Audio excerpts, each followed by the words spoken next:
السلام علیکم ورحمۃ اللہ وبرکاتہ۔ دوستوں، درس قرآن و حدیث صرف 10 منٹ میں آپ سمجھ سکتے ہیں کہ اللہ ہمیں قرآن میں کیا پیغام دے رہا ہے۔ اس درس کو اینڈ تک دیکھیں اور دیگر دوستوں سے بھی شیئر کریں۔ جزاک اللہ۔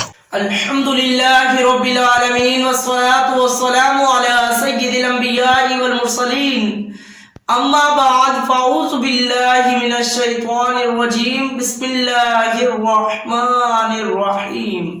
ناظرین کرام، ایک مرتبہ پھر حاضر ہوئے سلسلہ درس قرآن لے کر آپ کی خدمت میں۔ امید ہے کہ آپ باخیر و عافیت سے ہوں گے۔ آج ہم سماعت کریں گے سورہ بقرہ کی آیت نمبر 124۔ آئیے سنتے ہیں۔ بسم اللہ الرحمن الرحیم۔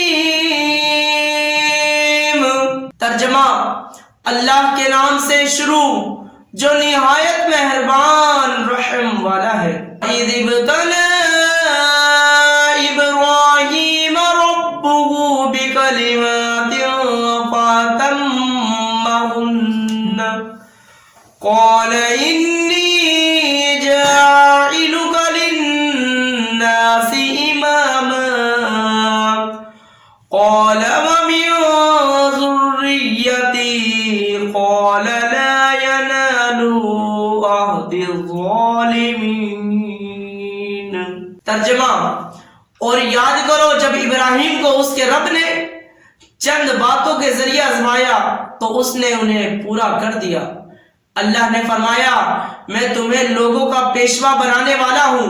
ابراہیم نے عرض کی، اور میری اولاد میں سے بھی؟ فرمایا، میرا عہد ظالموں کو نہیں پہنچتا۔ یہود و نصارہ اور مشرکین عرب سب حضرت ابراہیم علیہ السلام کے فضل و شرف کے معترف اور آپ کی نسل میں ہونے پر فخر کرتے ہیں۔ اس آیت میں اللہ تبارک و تعالی نے آپ صلی اللہ تعالی علیہ السلام کے وہ حالات بیان فرمائے جن سے سب پر اسلام کا قبول کرنا لازم ہو جاتا ہے، کیونکہ جو چیزیں اللہ تعالیٰ نے آپ علیہ السلام پر واجب کی وہ اسلام کی خصوصیات میں سے ہے۔ ابتلا آزمائش کو کہتے ہیں۔ خدائی آزمائش یہ ہے کہ بندے پر کوئی پابندی لازم فرما کر دوسرے پر اس کے کھرے کھوٹے ہونے کا اظہار کر دیا جائے۔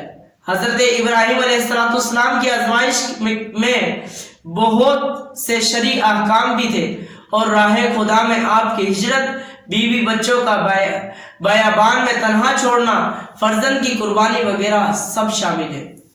آپ علیہ السلام تمام امتحانوں میں پورا اترے۔ اللہ تعالیٰ نے آپ کو لوگوں کا پیشوا بنا دیا۔ آپ علیہ السلام خلیل اللہ قرار پائے، انبیاء کرام کے باپ ہوئے، تمام دینوں میں آپ علیہ السلام کا تذکرہ ہوا، سب کے نزدیک محبوب ہوئے۔ اس سے معلوم ہوا کہ شرعی احکام اور تکالیف اللہ تعالیٰ کی طرف سے آزمائش ہوتی ہے، اور جو ان آزمائشوں میں پورا اترتا ہے وہ دنیا اور آخرت کے انعامات کا مستحق قرار پاتا ہے۔ اس لیے تو کہا کہ حضرت ابراہیم علیہ السلام نے وہ پریشانیاں اور مصیبتوں کا سامنا کیا جیسے ہی آپ پر آتے، اتنی مرتبہ حضرت ابراہیم علیہ السلام کو آزمایا گیا۔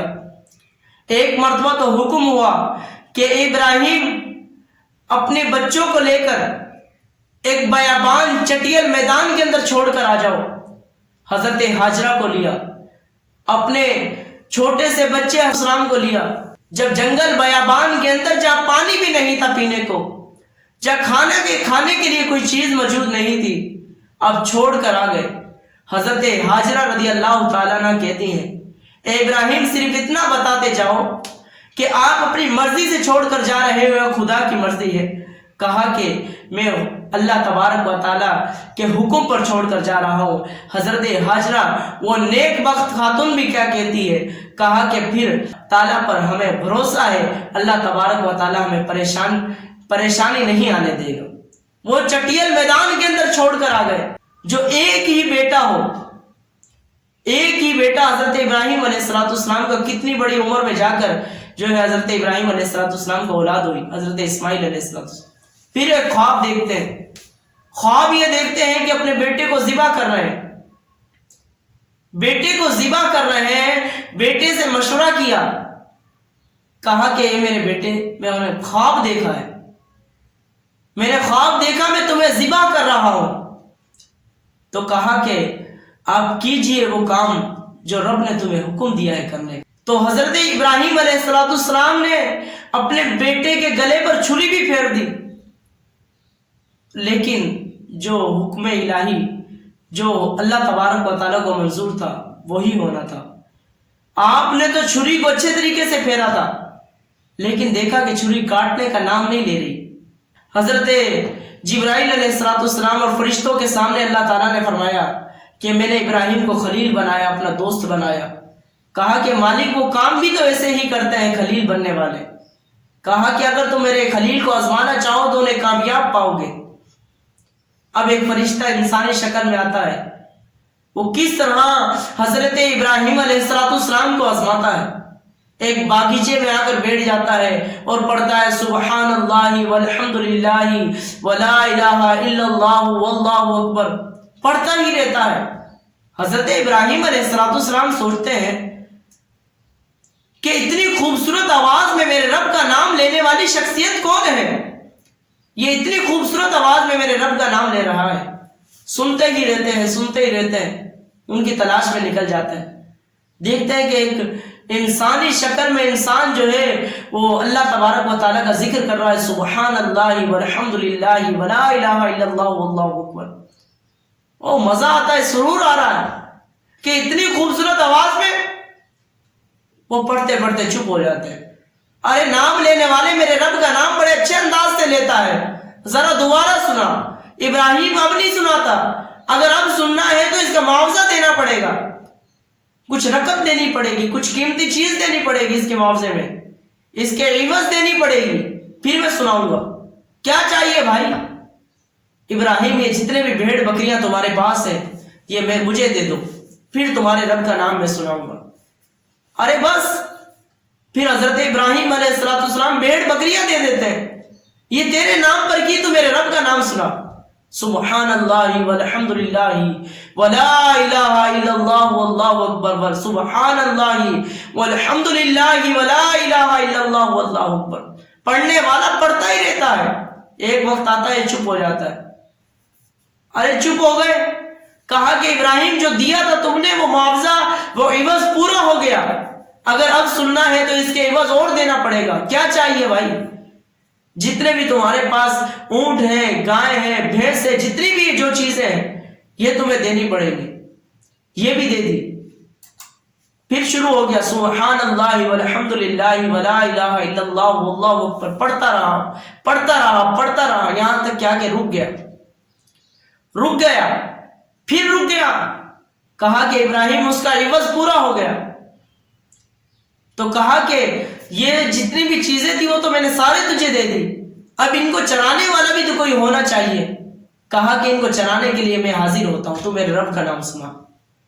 تو اپنے رب کا نام سننے کے لیے ابراہیم علیہ السلام نے ساری کی ساری چیزیں دے دی, اپنے آپ کو بیچ دیا رب کے نام پر, رب کا نام سننے کے لیے. سبحان اللہ والحمد للہ ولا الہ الا اللہ واللہ اکبر. پھر جاتے ہوئے فرشتہ جو انسانی شکل میں آیا تھا, اے ابراہیم ہم آزمانے کے لیے آئے تھے, سارا کا سارا مال تیرا ہے. کتنی بڑی بڑی آزمائشوں سے حضرت ابراہیم علیہ السلام کو آزمایا. کیوں؟ للناس اماما, لوگوں کے لیے پیشوا بنانے کے لیے.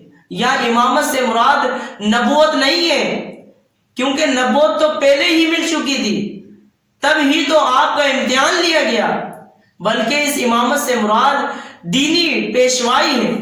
جیسے کہ جلالین اور کی تفسیر میں قدرت فی دین یعنی دین میں پیشوائی سے کی گئی ہے. جب اللہ تعالیٰ نے حضرت ابراہیم علیہ السلام کو امامت کا مقام عطا فرمایا تو آپ علیہ السلام نے اللہ تعالیٰ سے اپنی اولاد کے لیے بھی عرض کیا. اس پر فرمایا گیا کہ آپ کی اولاد جو ظالم ہوں گے وہ امامت کا منصب نہ پائیں گے. کافر ہوئے تو دینی پیشوائی نہ ملے گی, فاسق ہوئے تو نبوت نہ ملے گی, اور قابل ہوئے تو اللہ تعالیٰ اپنے کرم سے جسے چاہے گا عطا فرمائے گا.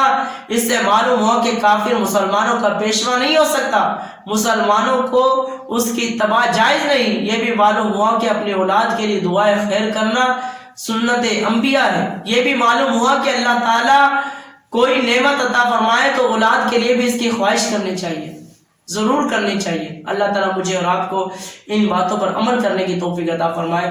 آمین بجاہ نبی صلی اللہ تعالی علیہ وسلم. برائے مہربانی اس ویڈیو کو لائک کر دیں, چینل کو سبسکرائب کر کے بیل آئیکن دبا دیں تاکہ آپ کو آنے والی ویڈیو کی نوٹیفیکیشن ملتی رہے. جزاک اللہ خیرہ. اللہ آپ کو درس دیکھنے کا اجر عطا فرمائے. آمین.